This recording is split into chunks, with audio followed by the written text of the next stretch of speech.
You see that? Huh? Tell everybody hi. What's up, y'all? Y'all, my husband called me on video and I had on this red lipstick. He said, what the heck? I know, right?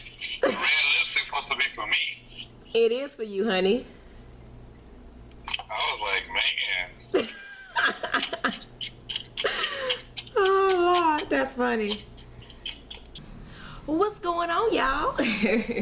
Alright, so before we get into the video, as you can see, hubby just came into our video, into our couch chronicle section. Tell him he is not invited. Anyway, love you, boo. I wanted to show you a couple of baby buys that I did last week and week before. Normally what I do is I buy like one thing a week for the baby. And so I bought this, y'all. Look at it. Isn't that cute? It was only $4.99 at Ross, which is my favorite store, and it's by the Gotha International Corporation, made in Lingyangkang, China, and I'll probably not be saying it correctly. That's where it was made. Anyway, what's that on it? Oh, okay.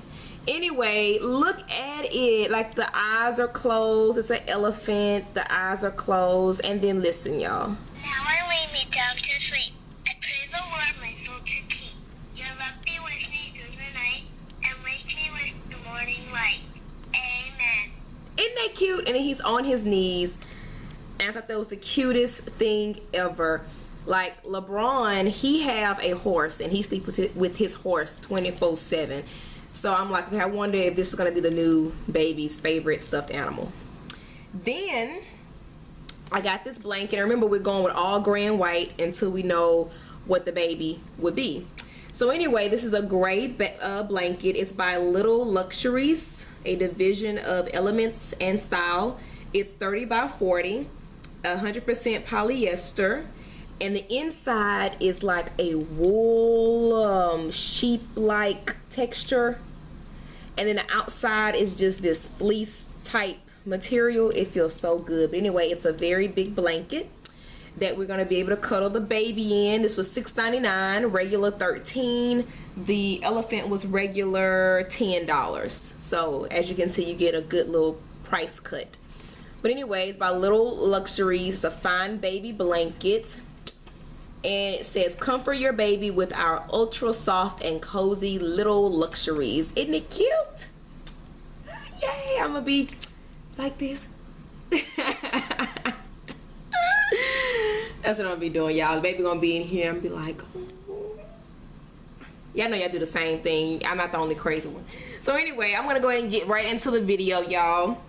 So that way the video won't be extremely long. I'm going to go ahead and get right into it.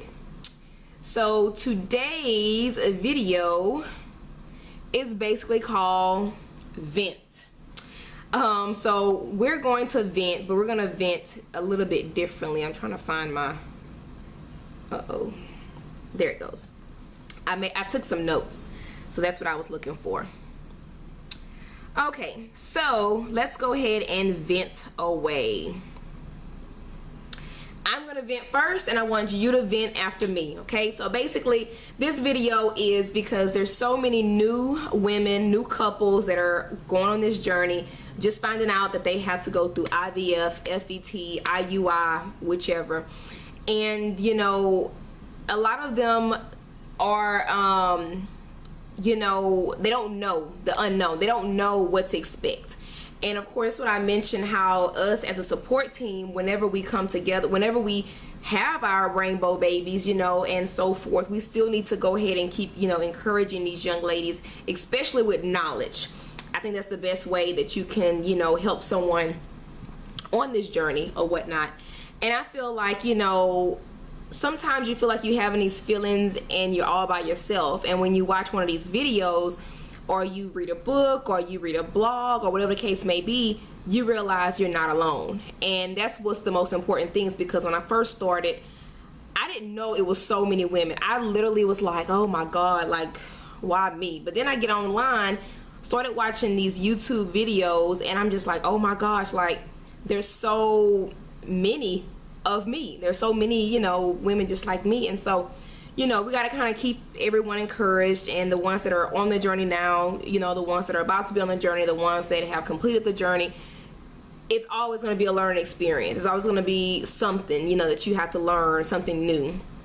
So anyway, let's go ahead and get into this. Let's vent away.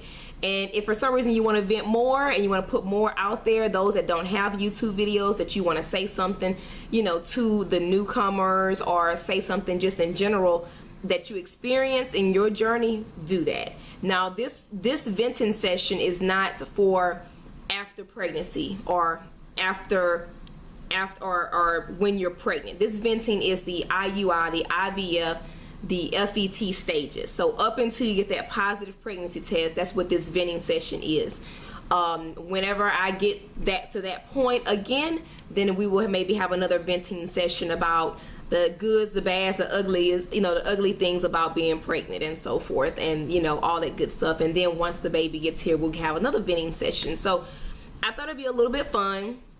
You know, it's still an informative video. It's still going to inform you of different things, those that have not reached these milestones just yet, and it may be helpful to someone and make them feel comfort, you know.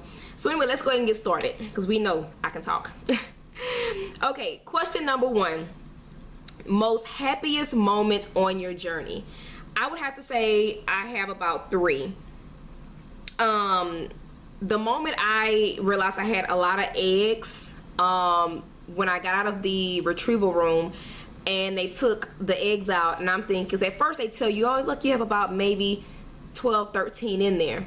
When I woke up, I was like, how many eggs? They were like, you had 28. I was like, 28? So that probably was one of the happiest moments in my journey. Yeah, not all women get that many. However, just knowing that you retrieved, you know, some eggs. There's some women I knew had 40 something eggs, y'all. I mean, like 40 something eggs, and I'm just like, God damn, like what you was in there doing, you know. So just being able to produce eggs and have eggs, that was exciting. That was a happy moment. Another happy moment was when I found out I had a job that covered IVF at 100% 2 times. My first job that I did not know until I was let go from that job due to sales purposes. When I left that job, the name of the job is Kaplan College, and I didn't realize that they had 100% coverage until about a week before I was laid off, y'all.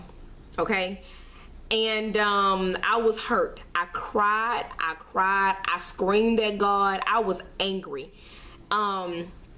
I was just so angry, because I was just like, oh my God, like this whole year I could have been pregnant already.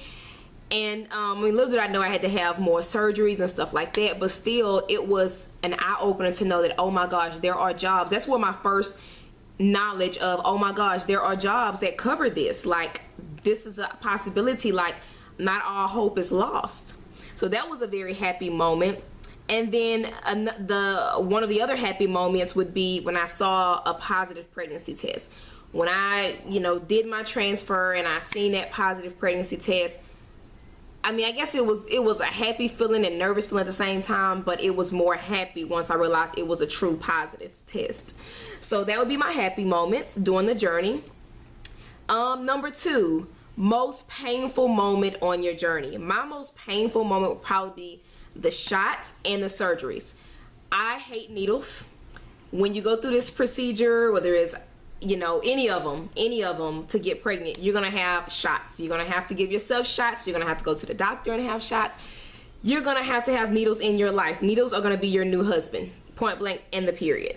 I hate needles. I still hate them. I done been through 2 rounds of, you know, FET, 1 round of IVF, the procedure. And I can honestly say that going through it a 3rd time, like, I hate needles. So I would honestly say that's the most painful part. The most painful shots would be, number 1, the trigger shot. The needle is long. long. The other shot is the, what is that called? The one after you, I think it's a progesterone shots, I believe. Those burn. They're not painful to go in, but they burn. So anyway, those. That would be my most painful moments, I would say. And the surgeries. You know, having to have the surgeries, having my fallopian tubes removed. I had to have that surgery twice. The first one was like 2008. The other surgery was 2014. Painful. So yeah, surgeries, I would say painful. It wasn't that bad, but it was painful. The most scared. So my most scared moment on my journey was always waiting on the phone call from a doctor or nurses, because you just never know what they're gonna say. Wait another day, take another shot, don't take this medicine. Oh no, we're not gonna do it this cycle. Oh no, this is what it is. Oh no. It was always the doctors calling you and the nurses calling you to let you know what not to do and what to do, and sometimes the news is not always that good. So I used to be on pins and needles.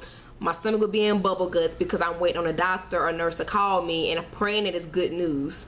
After they get your lab work, you know, your blood work, all your stuff be looked at by the doctor, then it's like waiting on that phone call. It's like, I mean, just waiting by that phone, like God is gonna call and be like, hey, you know, just my most sad during my journey, the most saddest moment to me would be when they would push back my cycle. So like when I first had my first IVF FET, I was going to do a fresh cycle. Well, I became overstimulated. My ovaries were overstimulated or hyperstimulated. I forgot what they called.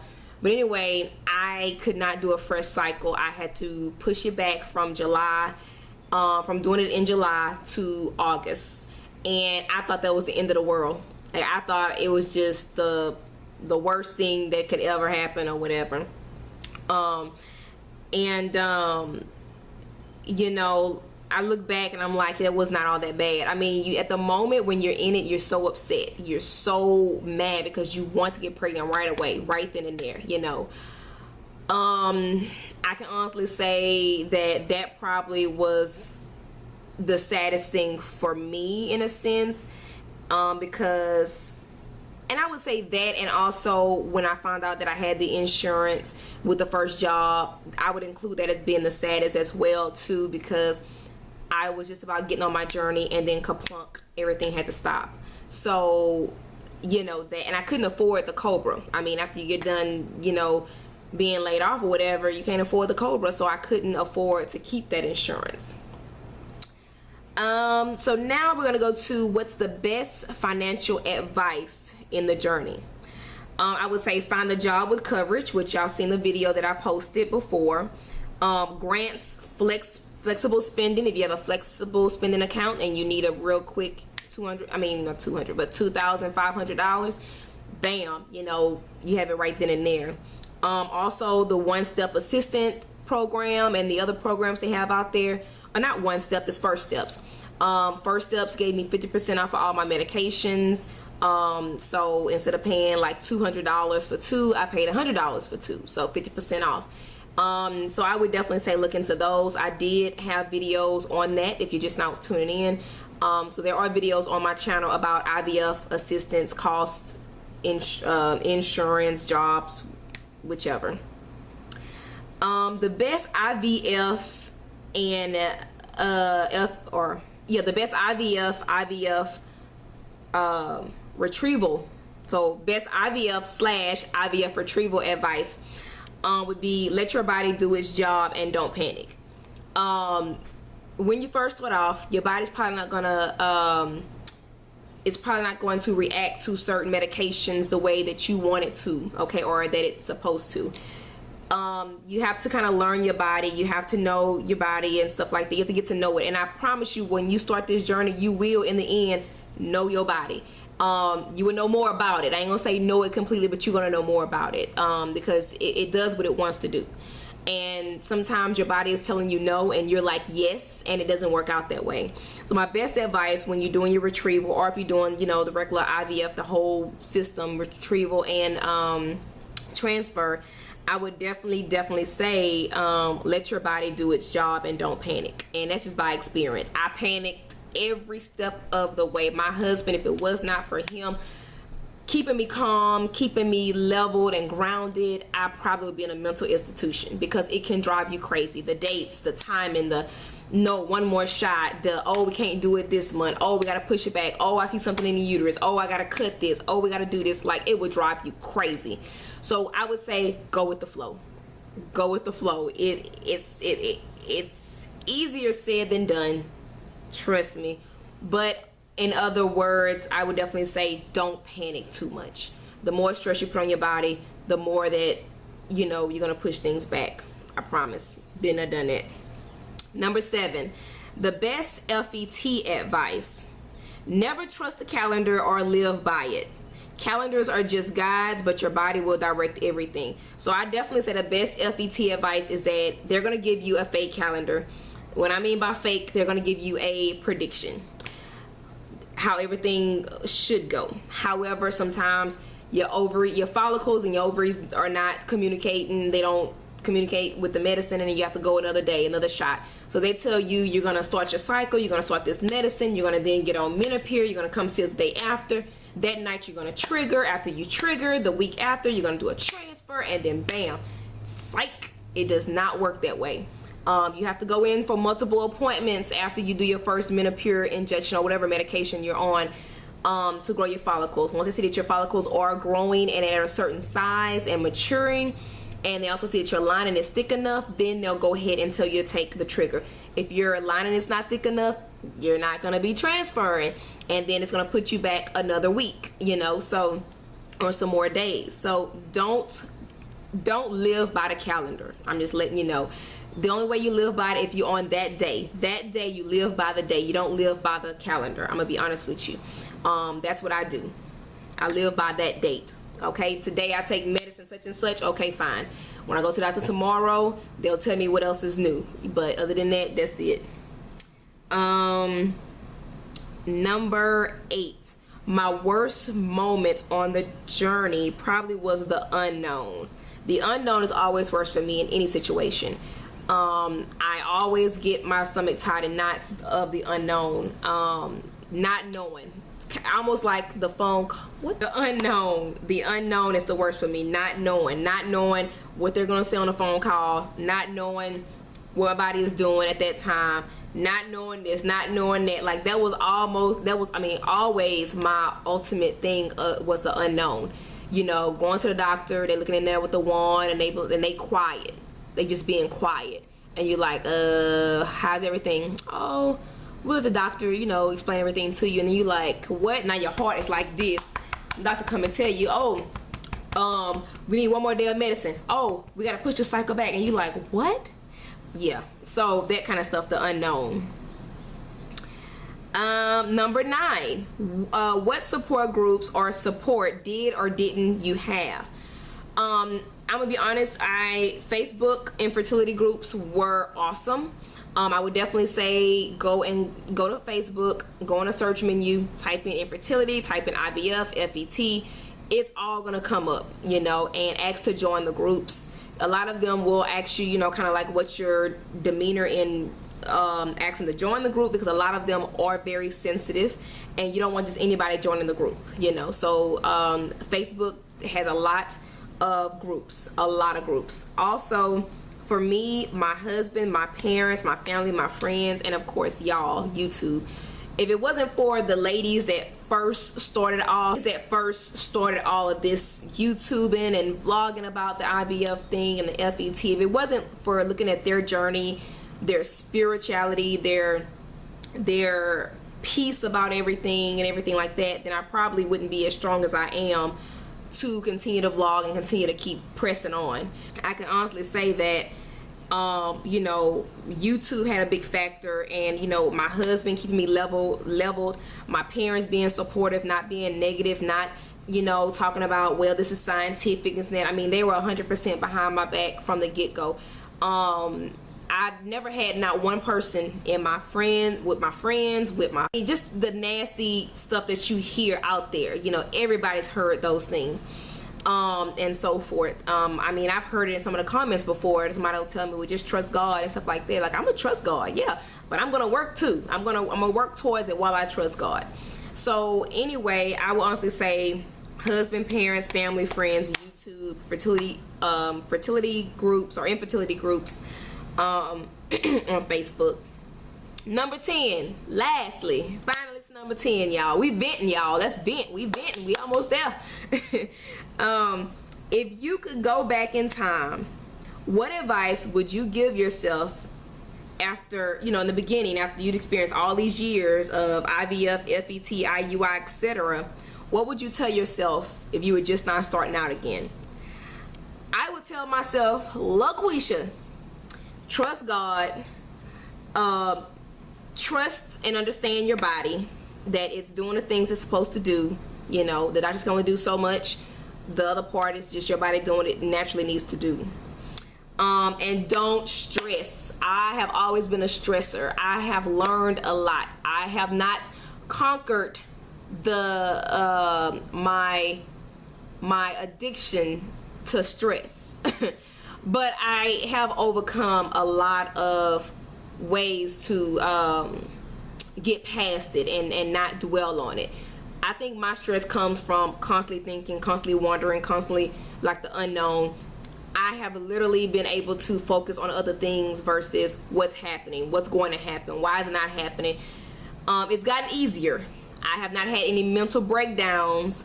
I have not had any of this and that, you know, so it's gotten easier. Before, when I first started, I would cry, I would get angry, I would get upset. I'm a lot more calmer. I haven't lost any sleep, you know, none of that stuff like that. So I can honestly say, don't stress. I would tell LaQuisha, look, girl, don't stress. Let your body do what it's supposed to do, you know, and just live. Enjoy the moments, you know, enjoy the moment of creating life, of getting ready to create life. So that's my venting session. I have vented, I have came, I have saw, I am gone, I have whipped. Anyway, ladies, vent below. If you want to answer questions 1 through 10 and you want to go down the list as well, then do so. If you have your own way of venting, then do so as well. But ladies, let's please put down below in the comments, you know, your venting. Just vent. The good, the bad, the ugly of the whole journey. Even if you have not successfully had a child just yet, or if you have not even had the chance to even get to the IVF part, put on there what has been, you know, your angry moment, your happy moment of in this journey. Or whatnot, and get it out. Let's let it out. If you gotta cry while you type, if you gotta be angry while you type, let's just get it out. But it's time for us to vent. Let's get it out.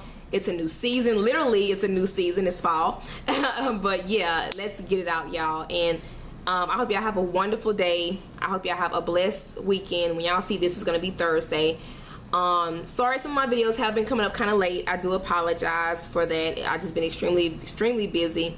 I hope y'all enjoying the videos, and I hope y'all have, again, a wonderful and blessed day. Vent, leave it here, and have a good day. I'll holler at y'all later. Bye. On the front of my stoop and let your dogs poop in front of my doggone apartment. Are you out your everlasting mind?